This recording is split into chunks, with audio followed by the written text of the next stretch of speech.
Welcome, ladies and gentlemen, to this broadcast. Thank you so much for your continued support, always in this YouTube platform. Rigathi Gachagua declares war on President William Ruto. Speaking today at Kariobangi Church, he decided to prove to William Ruto that comes 2027, the next Nairobi governor is going to come from DCP party. Without wasting of time, let's have a look at this drama, what Rigathi said.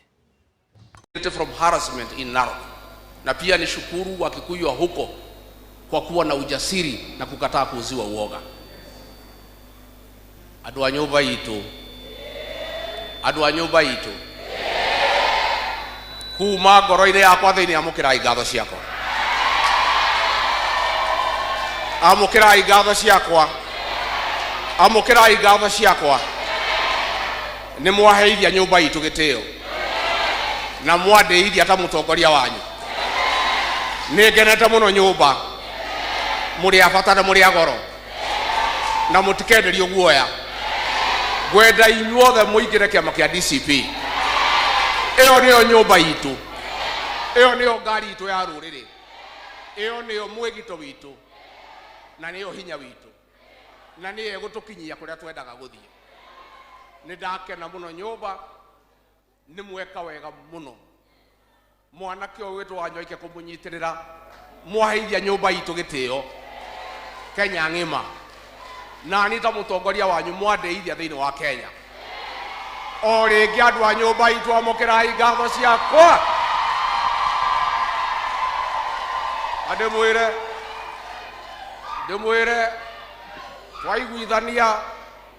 twaiguithania no. Before I carry on, if you are a first-time viewer watching me in this channel, I request you kindly do me a favor. Take a 1 second, click that notification bell and subscribe to our YouTube channel. Like my video, share my video to our friends, family and relatives. And for those of you that subscribe to this platform, I want to say thank you for such a great support. I don't take it for granted. Let's have a candid discussion on this. Why Gachagua is still torturing or tormenting William Ruto's mind.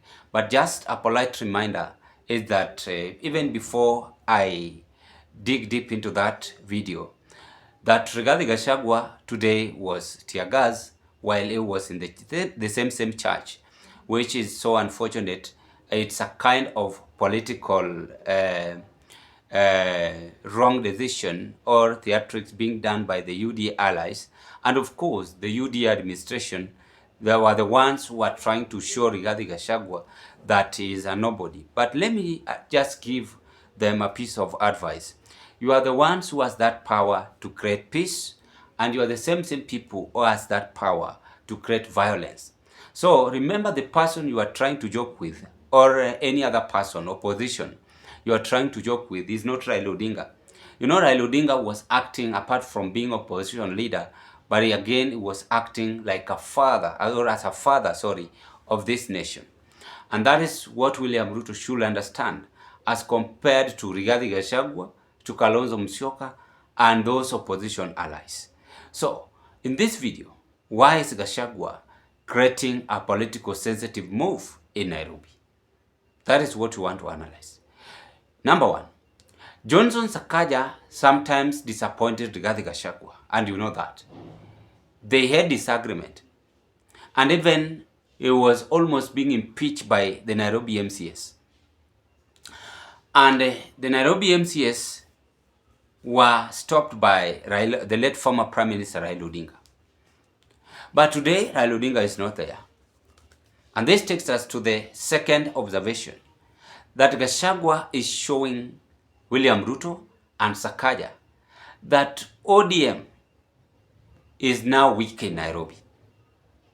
He knows that if he will not engage very fast to occupy Nairobi, then UDA, which is not interested in, is going to occupy that Nairobi. He knows that Sakaja is not going to use ODM, but UDA.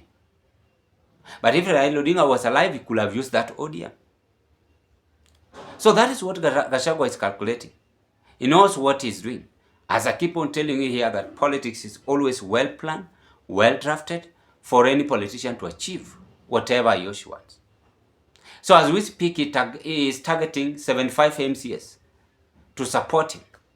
And if this 75 MCS supports Gachagua, then it means that Johnson Sakaja is not going to like it.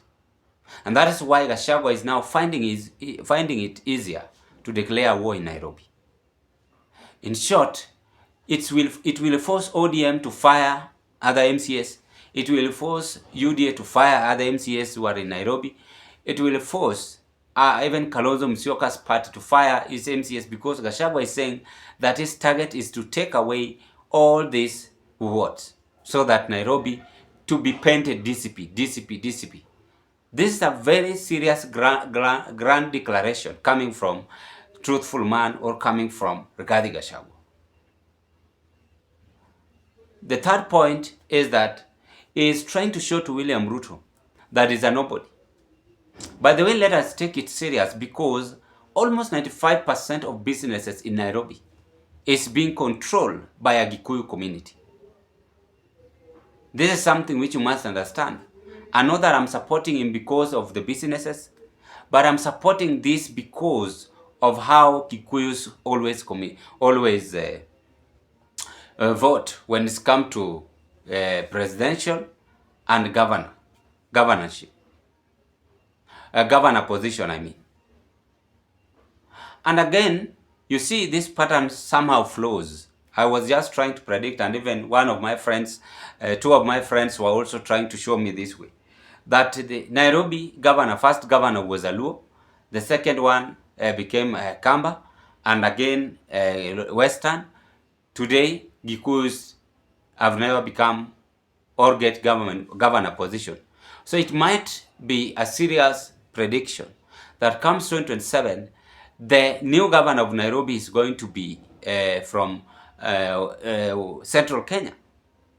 So Gachagua decided to take that advantage and declares that DCP is going to be painted in Nairobi. So he has already declared war and forcing some of the MCS to run helter-skelter, creating to be fired for no reason because of political betrayal they're gonna implement between as they support Rigathi Gachagua. So Gachagua is a threat, and it will take William Ruto a long time, many hours, to find who Gachagua is. Because first and foremost, they demeaned Gachagua and they just took him as a nobody. Today is the same person needed. In fact, if there's one person who is needed mostly with this government, it's Gachagua. And we can see even that Kariobangi, he won using his DCP party. MCA. It's only that Mbere was a drama. They rigged that election, and we know that, and even other people know that very well. So UDA are disparate. And even if William Ruto today will endorse a governor in Nairobi using UDA party, is not going, or she is not going to win. The way I'm seeing Susan Nakumisha really misbehaving in Western Kenya, Trans Nzoia, coming out and just stamping what she has done, what she has built. And I warned her and said, and I told her that whatever she's saying in public is not her own money. And she doesn't have that authority. The way she was saying that, you see that KMTC is her own money. You see that road is her own money. Look at that. How confused we are today in this generation. A politician coming and convincing us that she's building things in our county using our own money. It never happened. And I gave an example that even if it was William Ruto using even 100 million in a day, at the end of even 2 years, atafilisika. It can't work. That is why they are trying to just confuse Kenyans. So in short, fellow Kenyans, Gachagua is really now targeting Nairobi. Remember, he was targeting Mbere, and he fought Kithure Kindiki there. Now he's ready to fight William Ruto, because Ruto will not allow him in Nairobi. And that is his mission. So this man is ready, and is very much ready. And I like that energy. Continue fighting for what you want.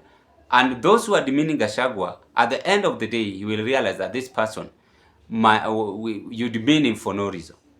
But in politics, you must find ways on how to prove to everyone who sometimes disrespected you that in life ni Mungu ndiye anapanga.